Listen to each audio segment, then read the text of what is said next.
शक्य ते देशी झाड लावण्याचा प्रयत्न करा.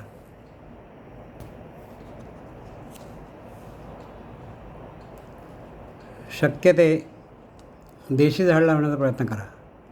त्यामुळे काय फायदा होतो तो तुम्हाला मी सांगतो आहे. देशी झाडांच्या गळालेला पाळापाचोळा माती, खत, पाणी यांचे आधारे रासायनिक खत तयार करते.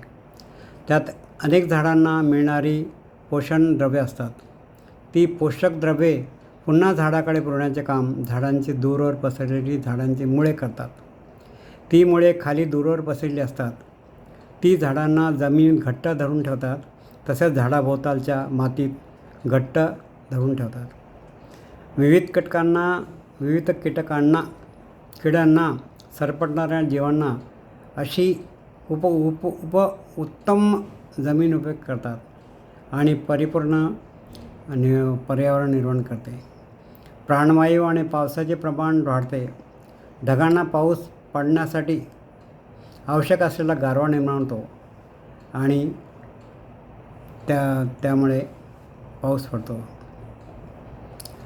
आज झाडांचे प्रमाण कमी झाल्याने अवकाळी पाऊस, चुकलेले उन्हाळे, पावसाळे, थंडी याचे चक्र वेगाने विनाशाकडे नेत आहे. म्हणून म्हणतो झाडे लावा. झाड लावा. आता काळ बदलला आहे. काय म्हणतात त्याला? डिजिटल एरा, मॉडर्न टेक्नॉलॉजी, AIचा जमाना आला आहे.